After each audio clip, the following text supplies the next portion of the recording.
Bonjour, chers lecteurs en général, chers élèves en particulier. La majorité écrasante cherche à améliorer leur style en français. Pourquoi? Parce qu'il s'agit d'un langage très bien qui va nous permettre d'accéder au monde du travail et en même temps pour s'intégrer dans un monde, bien sûr, culturel. Alors c'est pourquoi c'est une langue essentielle dans la communication parmi les autres langues comme l'anglais, etc. D'accord? Donc je vais essayer d'abord, avant d'enseigner très bien cette matière, cette langue française plutôt, on va très bien savoir c'est quoi l'acte de communication. Alors c'est quoi la communication?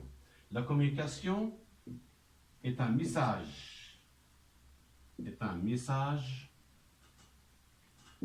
envoyé par l'émetteur. Qui est l'émetteur? Ça veut dire que c'est lui qui parle envers l'énonciateur ou bien le récepteur. Celui qui écoute, le récepteur. Très bien.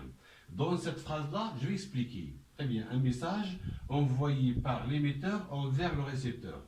Donc, l'émetteur doit savoir qu'il va parler, alors que le récepteur doit savoir écouter.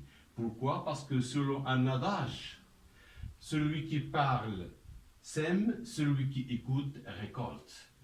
Donc, en l'absence d'un bon langage, d'une langue correcte et juste, on ne peut pas bien sûr assurer une bonne communication. C'est pour cela que j'ai essayé d'identifier c'est quoi la communication. Pourquoi? Pour passer à l'étude de la langue en général. Très bien.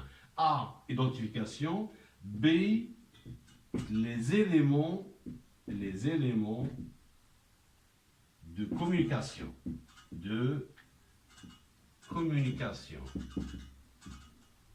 Très bien. Ça veut dire les composants. De quoi se compose la communication? Alors, chers lecteurs, chers élèves, chers auditeurs plutôt, très bien, il y a presque 4 ou 5 éléments, à savoir, d'abord, l'émetteur,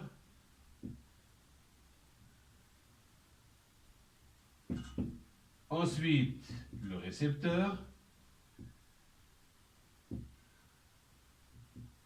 puis le canal. Le canal, ça veut dire ici, c'est un pont linguistique. C'est ce qu'on appelle la langue. Ce qu'on appelle langue. En l'absence de la langue, on ne peut pas parler. Et le message. Alors, qui parle à qui, de quoi et par quel moyen? C'est ce qu'on appelle les éléments de la communication. En l'absence de l'un de ces éléments, on ne peut pas avoir une bonne communication, chers auditeurs. D'accord? Alors, A, B. Maintenant, C. C, quels sont les obstacles à la communication?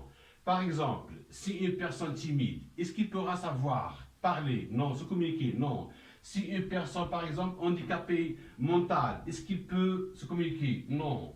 Donc, s'il y a un manque de langue, est-ce qu'il peut parler? Est-ce qu'il peut se communiquer? Non. C'est pour cela que j'ai dit que ce sont des éléments très importants qui, bien sûr, nous permettent d'accéder au monde de communication. Voilà. Donc, j'ai dit les obstacles à la communication. On ne dit pas de communication à la communication. D'accord? À la communication. Alors, j'ai dit, les obstacles à la communication sont multiples, parmi lesquels aussi la timidité, j'ai dit le trac, le manque de la langue et la peur, etc.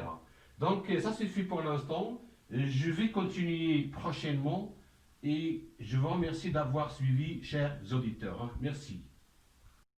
Alors, très bien, je reprends l'explication. Je vais traduire en arabe pour faciliter la leçon. J'ai dit تعريف ديال التواصل هو رسالة من المتلقي من المخاطب المتلقي. المخاطب اللي كيتكلم هو ليميتور واللي كيتلقى الخطاب هو لو ريسيبتور. très bien. باش نوصلوا واحد الميساج اللي هو الرسالة. هنا كاين العناصر ديال لا كومونيكاسيون، العناصر ديال التواصل. كاين ضروري كاين الشخص اللي غيتكلم، كاين الشخص اللي غيتلقى الخطاب، القناه اللي هي اللغه واللي هي المركز الرئيسي، وكاين لو ميساج اللي هو الرساله اسبا. هنا من بعد غنمشي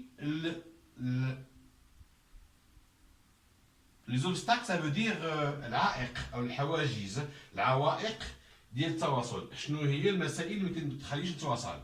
اول حاجه كاين لا تيميديتي، الحياء، شي واحد كيحشم ما يمكنش يتواصل. ثانيا الوتخاك، شي واحد مثلا كيتخلع كيخاف ما يتواصلش.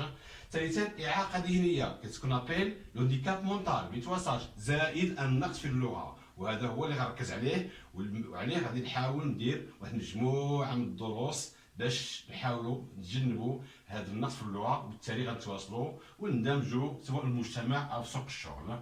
شكرا.